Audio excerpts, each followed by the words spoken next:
হতাশ হয় কেবলমাত্র কাফের। হতাশ হয় কে? মুমিন কখনো হতাশ হয় না। হতাশ হওয়া ইমানের পরিপন্থী কাজ। আল্লাহ পাক বলেছেন লা তাকনাতু মির রাহমাতিল্লাহ, আমার রহমত থেকে মায়ুস হও না। দেখেন হযরত আইয়ুব আলাইহিস সালাম কত বড় রোগ হয়েছে, শরীর পোকায় ধরেছে, জর্জরিত হয়েছে, দুর্গন্ধ হয়েছে, গ্রামের লোকেরা তাকে বের করে দিয়েছে, স্ত্রী পুত্র পরিজন সব চলে গিয়েছে। এমনকি জিহ্বায় যখন পোকা ধরল, হযরত আইয়ুব আলাইহিস সালাম আল্লাহ রাব্বুল আলামিনের দরবারে ফরিয়াদ করলেন, আন্নী মাসসানিয়াদ-দুররু ওয়া আনতা আরহামুর রাহিমিন। আয় আল্লাহ, আমি অসুস্থ হয়ে পড়েছি, আমি রোগাক্রান্ত হয়েছি, আর তোমার নাম রহমান রহিম, তুমি আমাকে রোগ মুক্ত করো। হযরত আইয়ুব আলাইহিস সালাম আল্লাহর দরবারে ফরিয়াদ করলেন, রব্বুল আলামিন সারা শরীরে পোকায় জর্জরিত হয়ে গেছে, এখন আমার জিহ্বায় পোকা ধরেছে, মাবুদ গো আমি তোমার কাছে ফরিয়াদ করি আমার জিহ্বায় পোকা দিও না, কারণ জিহ্বাটাও যদি নষ্ট হয়ে যায় তাহলে তোমার মতো আল্লাহর জিকির আমি কি দিয়া করব। হযরত আইয়ুব আলাইহিস সালাম আল্লাহ পাকের কাছে যখন এ ধরনের ফরিয়াদ জানালেন, রব্বুল আলামিন তাকে তার রোগ মুক্ত করে দিলেন, তার স্ত্রী পুত্র সব আল্লাহ রব্বুল আলামিন ফিরাইয়া দিলেন। সুবহানাল্লাহ। সুতরাং মুমিন ব্যক্তি, কোরআন শরীফে সব আছে, কোরআনের মতো শ্রেষ্ঠ ওয়াজের কিতাব পৃথিবীতে আর শুধু বোঝার দরকার। বিপদে যত বড় বিপদ আসুক, কোন বিপদে মুমিন ধৈর্য হারাবে না। হযরত ইয়াকুব আলাইহিস সালামের ছেলে ইউসুফ আলাইহিস সালামকে যখন তিনি হারায় ফেললেন, তিনি অধৈর্য হয়ে গেছিলেন নাকি? অধৈর্য হন নাই। কারণ আমি আমার বক্তৃতার সূচনায় বলেছি, আমরা কল্যাণ বুঝি না, অকল্যাণও বুঝি না। কোন বিপদ আসলে পরে আমরা হয়রান হয়ে যাই, কিন্তু বিপদের মধ্যে কল্যাণ আছে আমরা তা বুঝতে পারি না। কথা বুঝে আসছে? হযরত ইউসুফ আলাইহিস সালামকে কুয়ার ভিতরে ফেলে দেওয়া হলো। 11 ভাই মনে করেছে কুয়ার ভিতরে ফেলে দিয়া ইউসুফ আলাইহিস সালামকে মেরে ফেললাম, কিন্তু তারা বোঝে নাই আসল কামটা কি হয়েছে। এটা তো কুয়া নয়, এটা একটা টানেল, এটা একটা সুড়ঙ্গ।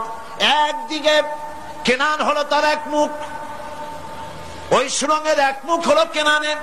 কেনান ইউসুফ আলাইহিস সালামকে ফেলে দেওয়া হলো কুয়ার ভিতরে মারার জন্য, কিন্তু আল্লাহ পাকের ইচ্ছা ইউসুফ আলাইহিস সালাম মরবে না।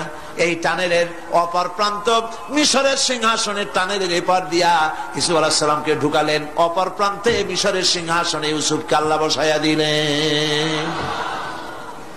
হযরত ইয়াকুব ছেলের জন্য অধৈর্য হলেন না। যখন তিনি খবর পেলেন ছেলে বাঘে খেয়ে ফেলেছে, তিনি তখন বলেছেন, ফাসাবুরুন জামিলুন আসাল্লাহু আইয়াতিয়ানি বিহিম জামিআ ইন্নাহু হুয়াল আলিমুল হাকীম। ফাসাবরুন জামিল, আমি উত্তম ভাবে ধৈর্য ধারণ করলাম, এবং আমি বিশ্বাস করি আল্লাহ রাব্বুল আলামিন আমার হারানো সবকিছু আমাকে ফিরাই দিবেন। বহু বছর পর যখন হযরত ইউসুফ আলাইহিস সালাম প্রেসিডেন্ট হয়েছেন মিশরের, 11 ভাই গেল সেখানে সাহায্য আনার জন্য। সেই ঘটনা তো শোনাবো না, এমনি বলে যাচ্ছি। এরপরে তিনি তাদেরকে পরিচয় দিলেন, ওরা ভয় পেয়ে গেল। তিনি বললেন, ভয়ের কোনো কারণ নাই, লা তাসরিবা আলাইকুমুল ইয়াউম, আজকে আমি কোনো প্রতিশোধ তোমাদের নেব না। সুবহানাল্লাহ।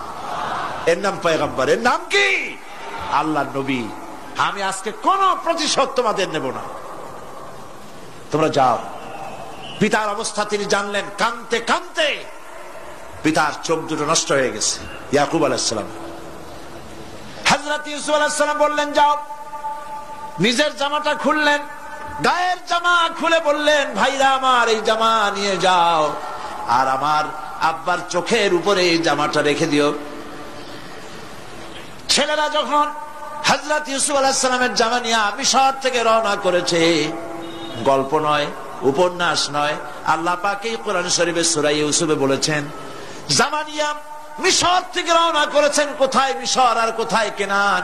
কেনানে বসে হযরত ইয়াকুব আলাইহিস সালাম বলছেন, তোমরা যদি আমাকে মতিভ্রম পাগল যদি মনে না করো তাহলে একটা কথা বলি, আমার নাকে এখন আমি ইউসুফের গন্ধ পেতেছি।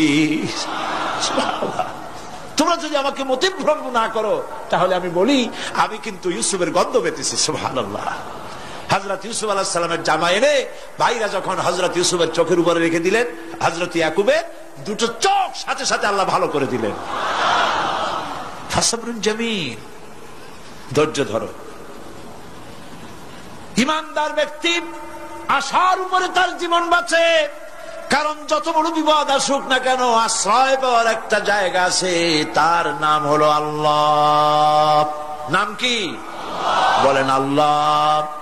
সবাই বলেন আল্লাহ আল্লাহ আল্লাহ আল্লাহ।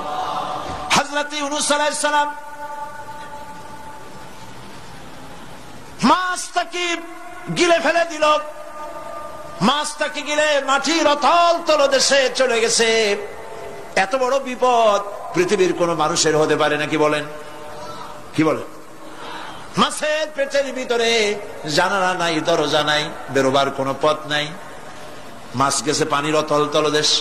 আল্লাহ পাক কোরআন শরীফের ভিতরে মানুষকে শোনান, আল্লাহ ওয়াজ করছেন। সুবহানাল্লাহ বলেন। আল্লাহ পৃথিবীর মানুষকে ওয়াজ করছেন, দুনিয়ার মানুষকে শোনান। আমার ইউনূস তো ধৈর্য হারা হয় নাই। ওয়াজান্নুন ইয যাহাবা মুগাদিবান ফাযান্না আন লান নাকদিরা আলাইহি ফানাদা ফিয যুলুমাতি আন লা ইলাহা ইল্লা আনতা সুবহানাকা ইন্নী কুনতু মিনাজ জালিমিন। ফানাদা ফিয যুলুমাত, জমায়ে কাসির, ত্রিবিধ অন্ধকারের ভেতর থেকে হযরত ইউনূস আলাইহিস সালাম চিৎকার মারলেন। মাছের পেটের অন্ধকার, পানির অন্ধকার, রাতের অন্ধকার, ত্রিবিধ অন্ধকারের ভেতর দিয়ে মাছের পেটের মধ্য দিয়ে ইউনূস আলাইহিস সালাম চিৎকার মারলেন। অধৈর্য হন নাই, হার্ট ফেল করেন নাই। তিনি বলছেন, পড়েন আমার সাথে, লা ইলাহা ইল্লা আনতা সুবহানাকা ইন্নী কুনতু মিনাজ জালিমিন। তুমি ছাড়া কোনো ইলাহ নাই, কোনো পোষ্য নাই, মাবুদ নাই। তোমার পবিত্রতা ঘোষণা করছি, আমি জালিমদের অন্তর্ভুক্ত হয়ে গেছি। ইউনূস আলাইহিস সালাম যখন কাঁদতেছিলেন, আল্লাহ রাব্বুল আলামিন সেই কান্না শুনেছিলেন কিনা? বলেন, শুনছিলেন কিনা? শুনতে পেয়েছিলেন কিনা? পানির ভিতরে কেউ শোনে নাই, মাছের পেটের ভিতরে ইউনূস আলাইহিস সালাম কিভাবে চিৎকার করছেন, মাছের পেটের ভিতরের আওয়াজ পানির ভিতরে কেউ শোনে নাই, জমিনের কেউ শোনে নাই, অন্তরিক্ষে কেউ শোনে নাই, সাত আকাশের ভিতরে কেউ শোনে নাই, কিন্তু আরশে আজিমের মালিক আল্লাহ রব্বুল আলামিন শুনতে পেয়েছেন। সঙ্গে সঙ্গে রব্বুল আলামিন জবাব দিলেন, ফাস্তাজাবনা লাহু ওয়া নাজ্জাইনাহু মিনাল গাম্মি ওয়া কাযালিকা নুনজিল মুমিনিন। পড়েন, ফাস্তাজাবনা লাহু ওয়া নাজ্জাইনাহু মিনাল গাম্মি ওয়া কাযালিকা নুনজিল মুমিনিন। আমি ইউনূসের ডাকের জবাব দিলাম। কে বলতেছেন? বড় করে বলেন, কে বলছেন?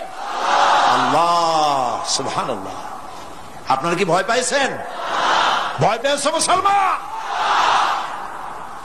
আল্লাহ রাব্বুল আলামিন বলেন, আমি আমার ইউনূসের ডাকের জবাব দিলাম। শুধু জবাব দেই নাই, আমি ইউনূসকে তার মাছের পেটের ভিতর থেকে বাঁচাই দিলাম। মাছের পেটের মধ্যে বেদনা শুরু হয়ে গেল, এমন বেদনা হয়েছে মাছ এখন বমি না করে পারে না। কথা বুঝতে পারছি? মাছ এখন বমি না করে পারে না। পানির উপরে মাছ ভেসে উঠল। আল্লাহ কোরআন শরীফের ভিতরে বলছেন, মাছ সাতরায়া কিনারায় চলে গেল, ইউনূস আলাইহিস সালামকে বমি করে ফেলে দিল। ইউনূস আলাইহিস সালাম বেঁচে গেলেন। আল্লাহ পাক বলেন শুধু ইউনূসকে বাঁচাইলাম না, বরং আমি সকলের জন্য আশার বাণী শোনাই, শোনো মুমিনেরা, ওয়া কাযালিকা নুজিল মুমিনিন। মুমিন বান্দা যারা, যত বড় বিপদ আসুক আমারে ডাকো, আমি বিপদ দিয়ে বাঁচাই দেব। সুবহানাল্লাহ, বিপদ থেকে আমি বাঁচাই দেব। আল্লাহ পাক বলেছেন ফাইন্না মাআল উসরি ইউসরান, ইন্না মাআল উসরি ইউসরা। জেনে রাখো, দুঃখ এবং কষ্টের পরে রয়েছে সুযোগ সুবিধা, আর অসচ্ছলতার সাথে রয়েছে উদার সচ্ছলতা। যত বড় বিপদ আসছে, এই বিপদের পরে আল্লাহ পাক তার গোলামদের উপরে রহমত নাজিল করবেন ইনশাআল্লাহ। সুতরাং ইমানদার লোকেরা, তাদেরকে আল্লাহ পাক বলছেন কোনো ভয় নাই, কোনো চিন্তা নাই, যত বড় বিপদে পড়ো আমারে ডাকো, আমি ডাকের সাড়া দিয়ে দেব। সবাই আল্লাহরে ডাকেন, সুবহানাল্লাহ ওয়ালহামদুলিল্লাহ লা ইলাহা ইল্লাল্লাহ। জোরে পড়েন সুবহানাল্লাহ ওয়ালহামদুলিল্লাহ লা ইলাহা ইল্লাল্লাহ, সুবহানাল্লাহ ওয়ালহামদুলিল্লাহ